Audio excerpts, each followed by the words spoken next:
Hey, kiddos. We're going to be talking about sections 1.3 and 1.4 in this video and then the next video because I can only record 10 minutes at a time. So this is going to be pretty quick. This section is all about explaining how the Federalist and Anti-Federalist views on central government and democracy are reflected in U.S. foundational government. So that's a lot of stuff. But basically what I'm going to get at is the history, the experiences that led to these people becoming Federalists and Anti-Federalists and why they get their views of democracy. All right, moving on. America's political beginnings are the fact that we are simply we were colonists of the English. The English are our philosophical ancestors. Although you may not be English, and I'm definitely not English. But politically, we carry a lot of stuff from them. So why did people come to the New World? A whole lot of reasons. Religion, like the Pilgrims, a new life, an adventure, but most importantly, money. The whole reason why this whole thing works, why we're all here, why our ancestors came, it's all because money. If America didn't make money, no one would put any time and effort into it. We would just let it, stay the way it is. Although the colonies were created with charters, they all developed pretty independently from each other. You get this idea that Virginians felt that they were different than New Englanders, and Georgians were different than South Carolinians, Aryans, South Carolinians. Moving on, they all had similarities, though. They all had constitutions. These were written constitutions, which was unique in the Western world. Usually, England had a constitution, but it was all a hodgepodge of things going on there. I need to hide this little thing right here. Fantastic. They each had three branches of government, checks and balances, and all that. The executive, the legislative, and the judicial. And they had representative legislators to an extent. Looked a little bit different. They only represented pretty much landed white people, men. But it was a start, and it would grow as time would go on. If you look at the long arc of history in what would become the United States, it was towards the expansion of the franchise opposed to the disenfranchisement, I guess. All right.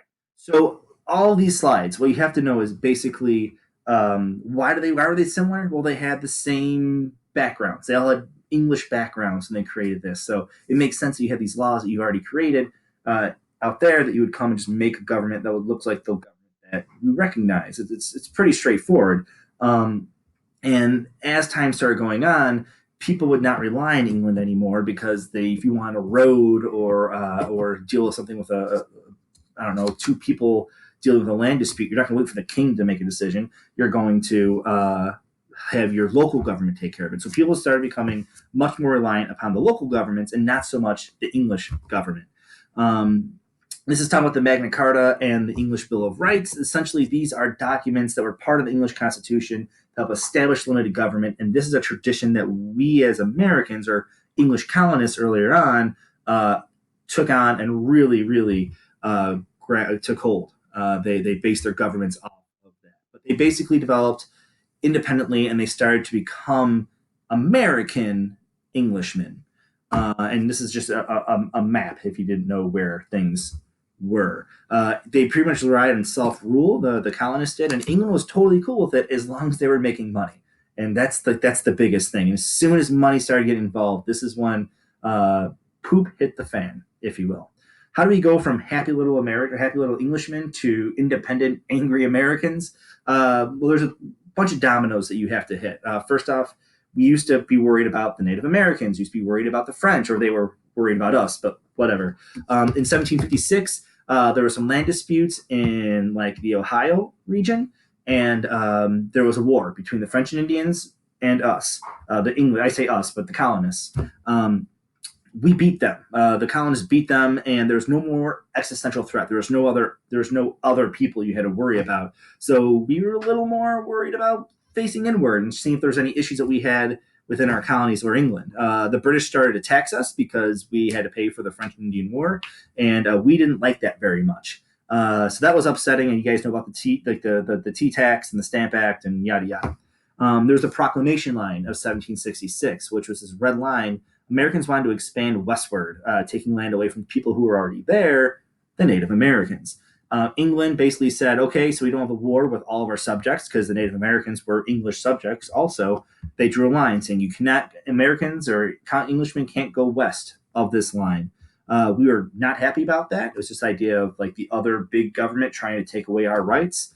So we started to expand that way as well, and more tension. Eventually, the Boston Tea Party, which you know all about that, and that really didn't do anything. But England shut down Massachusetts, took away their government, took away their Boston Harbor. They shut it down. They quartered troops into people's houses, and although the rest of the colonies weren't necessarily on board with Massachusetts at the time, after this happened, they realized that the government, that our self rule, was a facade because England could do that to any one of the governments. So at that point, what's the like? Why do we pretend that we're independent? Are we independent as long as we don't, excuse my French, piss off the king? So this changed a lot of everything, and that's called the Intolerable Acts. And this kind of changed our ideas and made us a little more independent. Then you have the First Continental Congress, Lexington Concord, Second Continental Congress, which led to the Declaration of Independence. So it just exacerbates time after time. Hey, let's discuss your homework. You'll be doing this homework later. Again, that's it.